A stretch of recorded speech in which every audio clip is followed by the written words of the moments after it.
What's up, y'all? Anthony here. Today, I want to talk to you about the 3 different stages that you're eventually going to have to lead your team through as you go through developing your strategy and implementing it within your organization. So my name's Anthony Taylor. I'm the managing partner at SME Strategy. And as we wind down 2020 and as we move into 2021, we've had so many different organizations that have reached out to us to say, hey, can you help us build out our sort of strategic readiness, strategic development framework? And why that's important to you is if you're trying to get your team from a place of being disorganized, unclear of where they're going, to a place of clarity, of empowerment, and having everyone be engaged in the strategy, it's going to be important that you consider the different stages of strategy development as you move it forward. So it's so much more than just planning for a strategic planning session, because the strategic planning session will lay the foundation.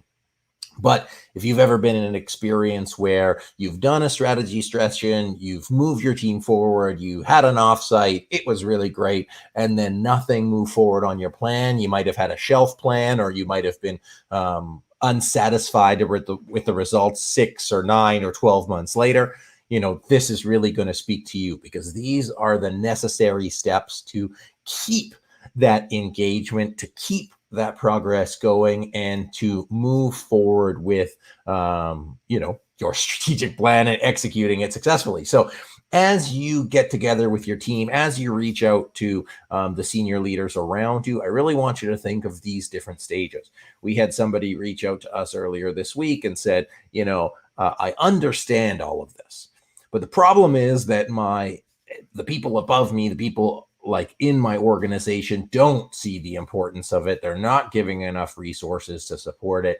And I don't know what to do. And so I said, okay, well, let's make this infographic. We put out a lot of content around how to move it forward. But what I find is that if you, the universal you, don't have the pathway and don't see those greater steps, then it's really impossible to move forward on it. So what we wanted to do is to provide these steps for you to show you what the way is. And we won't get into the nitty gritty today, but we really wanted to show you the way. And then if you're looking for somebody to walk you through this or implement this within your organization, be sure to reach out to us. You can contact us for complimentary consultation below, and we can support you with moving beyond just creating your strategic plan, but actually have it be executed at a level that you'd like.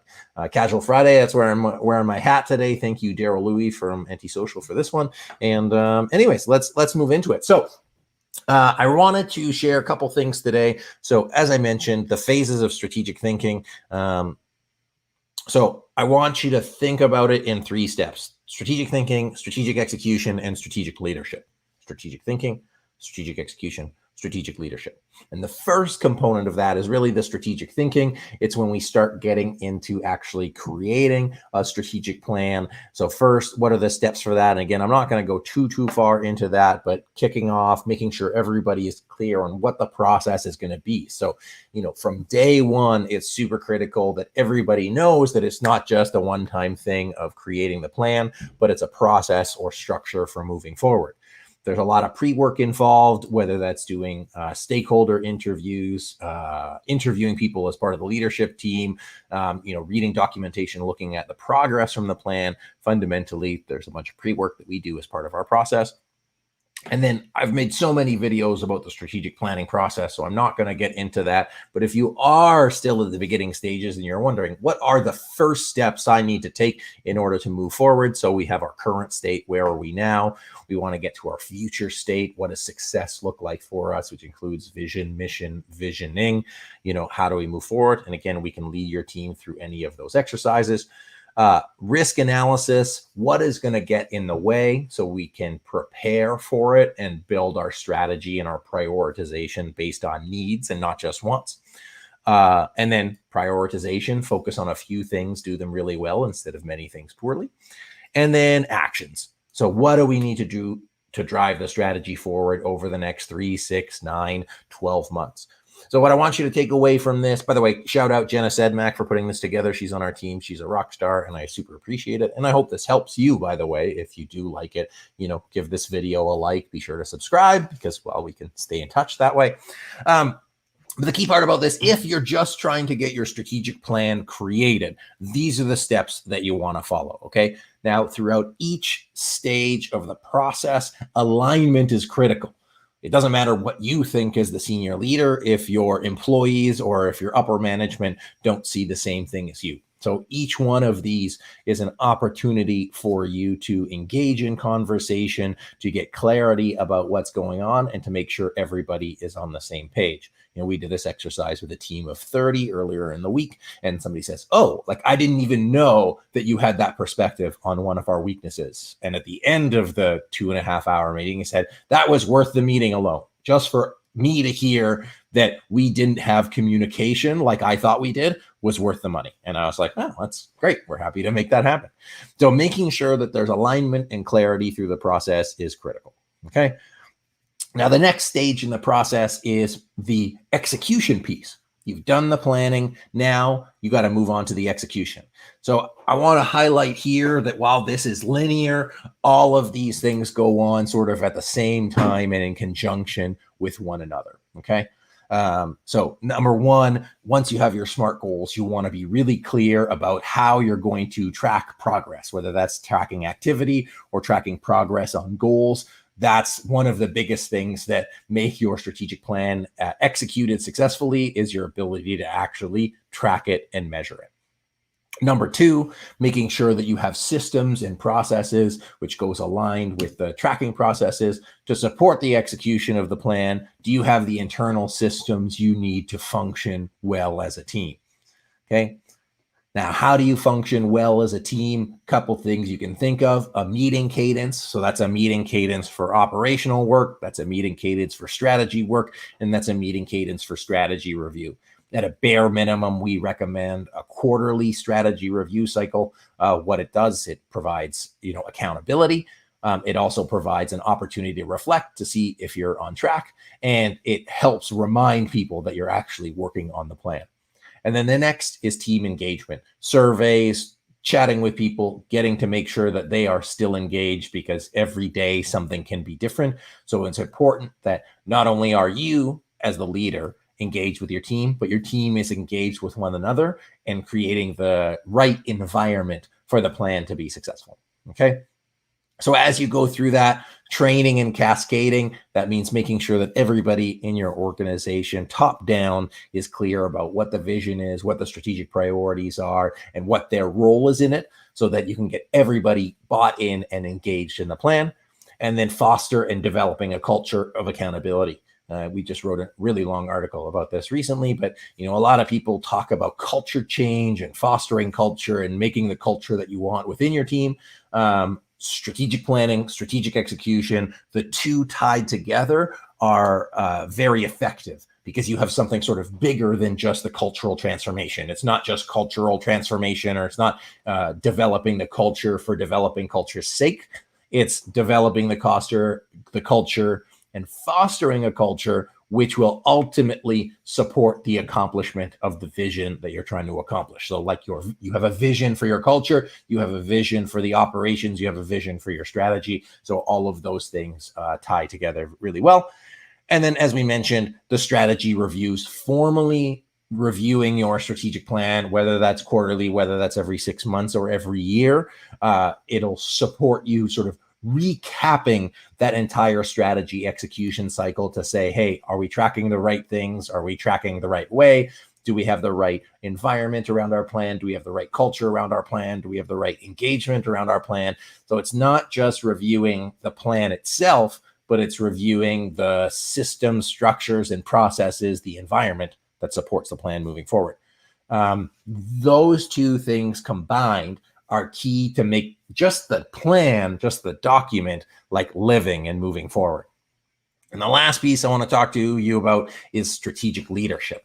That's when You've got your senior leadership is bought in. You've begun to cascade the plan within the highest levels of the organization. And now it's about how do we get every single person engaged, bought in, and leading the strategy, leading people towards that successful future. So there's no linear thing to think about, but what you may want to look at and consider is one-on-one coaching to foster team development, to problem solve, to work together. So that's one-on-one, either with a coach for yourself, with a coach for your people, or you as a senior leader are coaching the people on your team. Strengthens accountability, strengthens the goal setting and actually hitting the goals. Number two, group peer coaching. So putting everybody else in a room together, supporting open dialogue, open conversation, problem solving, project management, execution. You probably do this as part of your operations, but do you do it as part of your strategy and development? A lot of our clients have us come in to lead training sessions, to lead workshops, so that we can elevate the capacity of the team as they move forward. It's a really great opportunity to resolve conflicts. If you're a CEO, you probably hear about conflicts by the time they've escalated. So being able to manage those successfully early is super important. It'll provide opportunities to cascade the plan. So to have everybody working together towards that plan being accomplished, and then saying, hey, who needs to focus here? What kind of resources do we need? Make sure that staff and stakeholders are bought in and engaged. So it's not just your immediate team, but everybody else around that are involved in strategic initiatives. Ongoing training, like we said, hard skills, soft skills, mission critical activities, communication, project management, change management, all of those things need to be developed. And just because you do a one-time workshop on it does not mean it's going to stick. We've got 10 plus different workshops we can lead that all support different components of the strategy execution process that over the course of the year can be used as a very effective learning management system, learning management program to elevate your leaders and support your team. And then again, important to incorporate those strategy reviews. Now, the reason we keep bringing it at each portion of the plan is because if you don't look at it, people are going to know that there's no accountability for them. If there's no follow-up, there's no accountability, then they're not incentivized to get it done. And you're more likely to go off track if you don't have anything keeping you going and keeping you focused. So as a quick review, strategic thinking, that's the very first part. You could look at that as strategic planning, getting the document, doing that 2-day offsite, creating your plan.